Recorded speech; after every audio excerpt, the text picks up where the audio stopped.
I just want to rehash some things. Say this is your canvas. Last week I said your canvas is a system. What type of system did I say your canvas is? Anybody remember? I want to suggest that you have cameras take photographs of these boards, okay? Your canvas, and it's very important. What I told you is very important. A lot of artists don't know this. So your canvas is your, well, I'll give you a clue. I like it. I drew a little skeleton. Do you remember that? Foundation. Well, close. Close. I'll put foundation here. I would say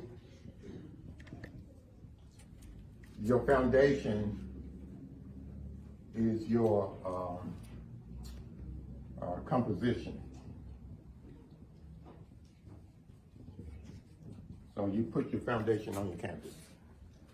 But the canvas itself, the canvas, the wood, all that is, anybody remember?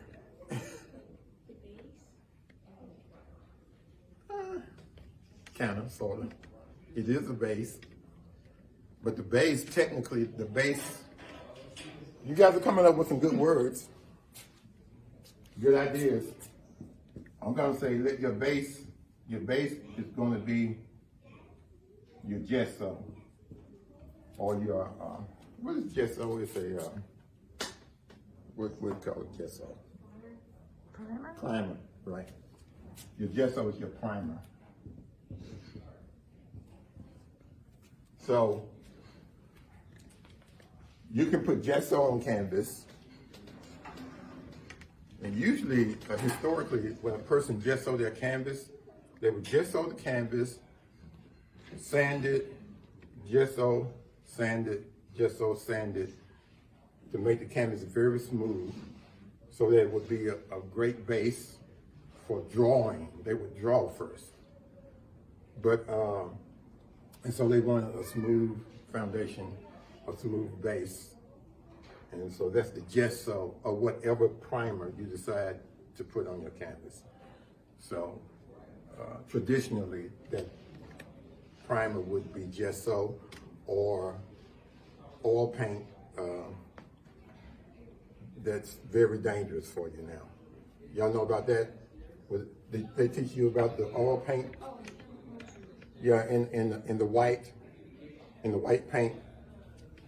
We don't use those no more because it's so dangerous. Right? Well, a lot of artists do, and they risk their lives doing that, but they're very classical. Okay, support. I want you to remember this because you might not hear it again. This is not something that's, they didn't teach you about this at UTC, did they? Support, did they use that terminology? I don't. Did they use this word support? Okay, I didn't think so. So it's a support system. This is what's unique about.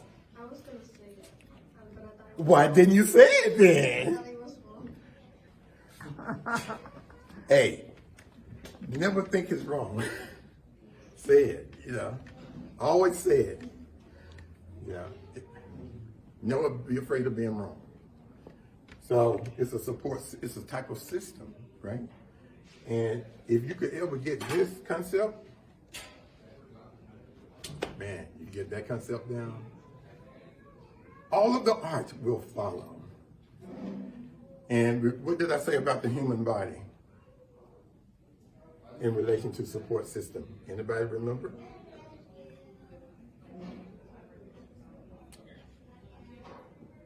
What is the support system for the human body? The bones. Yes, the skeleton. It's just like the skeleton in your body. Did I spell that right?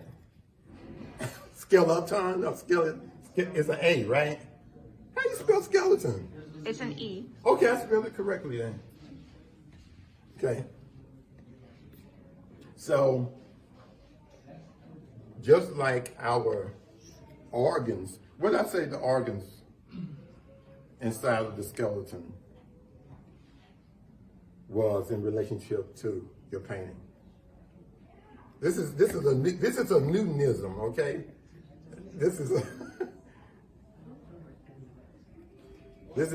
I'm revealing my philosophy on painting. The organs, the heart, the liver, all that. What is that inside the body?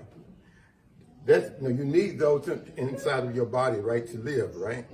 So the painting needs some of those organs too. What would be the organs of the painting, do you think? You can, if you have an idea, just think. I want you to think what might be. The base. Excuse me? The base. No.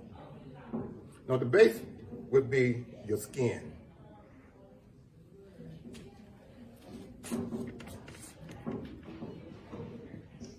And dry painting, acrylic painting, what do they call Javert? What did your teachers call the painting, the surface of the painting? Surface. Yeah, like acrylic paint. You know, you can peel it, right? You can peel this paint. What is it called? Anybody? Man, y'all need to pay me. The surface of the paint? Yes, the paint itself. The medium? No, no, the surface. We call it the medium. No, no. This is new to us. Oh, okay. It's called the skin. You heard that? You never heard that terminology? Any of this, to be honest with you, the body system of paintings is completely new to us. Okay, so think of your paint surface. You don't have to now, but I'm just telling you this stuff. I learned a lot of stuff when I was young. I didn't understand it until I got to college. Okay, so some things you're going to learn now, you hear and see. But the more educated you get, it's wow, oh, now it all makes sense. You know. So yeah, the surface of the paint is called the skin. It's flexible. This acrylic paint is very flexible. It stretches, right? It's pliable. And this is known as the skin of the painting.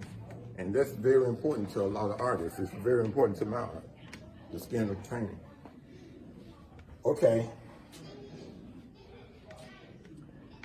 So, anybody want to guess what the internal organs of the painting might be? Would it be like the wood that's like Top speed louder. like the wood that's underneath the camera? No, those are the bones, the wood. Okay. That's the skeleton.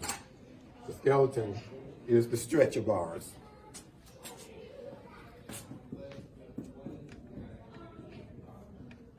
That's a good guess, though. So,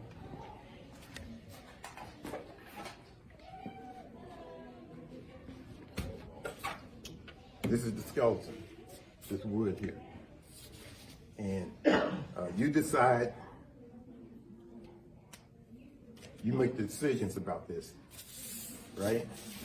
Now, we can buy these pre-stretched so that they can be framed easily or hung easily. Most importantly, because a lot of artists are very, very lazy. So I'm just telling you the truth, okay? A lot of artists are lazy, they don't want to do nothing.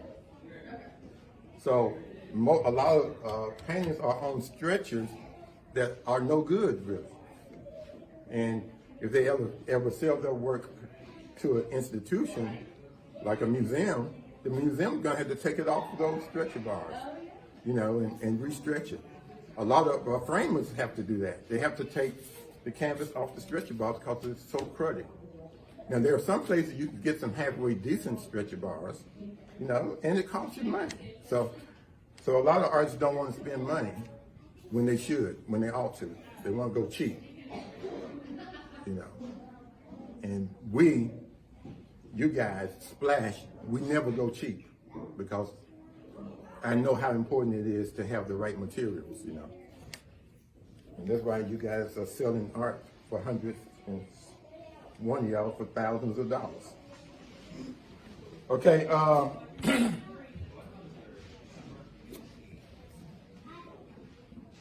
so the organs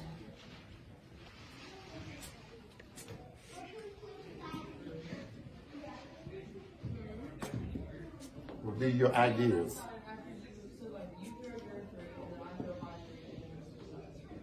Your ideas, your concepts, your vision. That's what embodies the finished work of art. I mean, even I did a lot, and I love doing paintings. I like the fact that you're using black. I have a group of paintings that I do that black, but there's so much stuff underneath the black that nobody know about. And so now all of a sudden the black speaks. You know, the black talks because it has, you know, some ideas or some visions in it. So your ideas, your visions, concepts,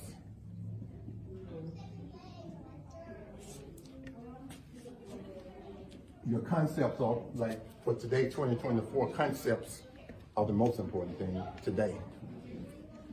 Okay? It sounds crazy, doesn't it?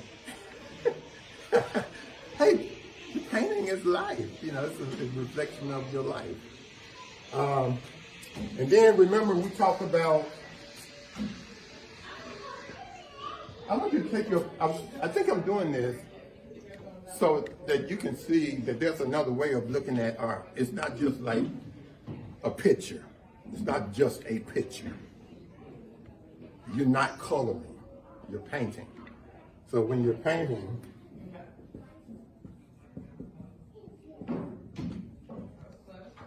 give me some qualities of the paint.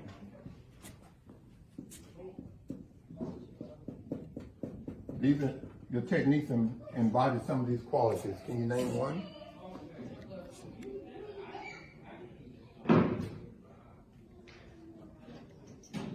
Excuse me?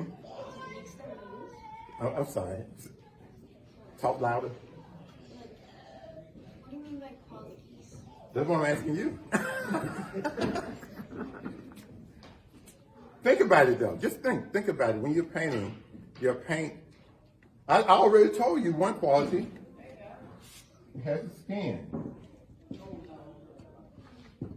Name another quality of the paint.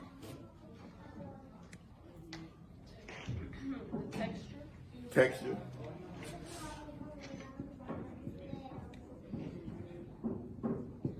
Name another one. Color? Okay, I'll put that in there. And being very serious about and careful about your colors is pretty important, by the way. Value. I want them to come up with stuff. I want them to come up with some things. I said value. The values. I want them to come up with. Anybody? Think about your own painting. What qualities do your paint have?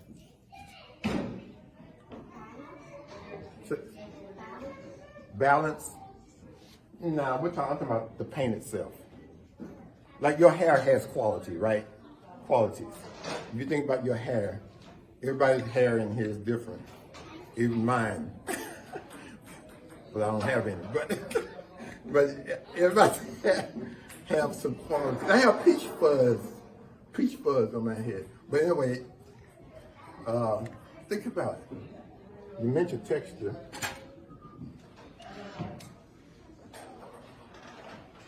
I used the word, well, let me just give you some, because I don't want to take too long with this. Paint can be opaque. What do I mean by that? Anybody want, now one of the teachers harping it. Yes. Okay. Non-transparent. Okay. Did you all hear what he said? Okay. I'm going to use a word that's very important. In your painting, viscosity is important. I probably did not spell that correctly. How do you spell viscosity?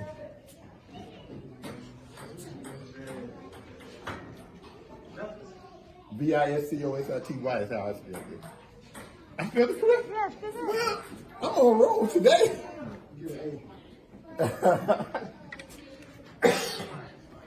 If you're determining, like with this painting here, like you have different qualities of paint. Some places we have dry brush, a lot of dry brush. Some places the paint's getting thin. Some places it's getting thick. You want to not just think about color. You want to think about the quality of the paint, the surface of the painting. Remember I told you that I want you to build up the surface? Like if this is the edge of your canvas, this is the canvas here. Then I want you to do one layer, and then do another layer. Do at least 3 layers. No less than 3. But you can go up to 20 layers. Okay? The paint can be thick. It could be thin. It could be fluid. That's why I noticed that you was using your fluid paints and not noticing that you needed to use tubes, right? Because you're thinking about color. You're not thinking about paint. So you're painting, you're not coloring, right? So you have to think about this stuff, the qualities of the paint.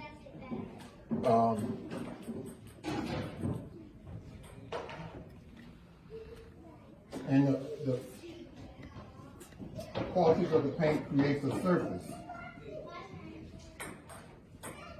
which relates to that, and that, and that, and that, and all that. I could go on about what I want for sake of time. Also, I want you to remember to think about how your canvas is divided.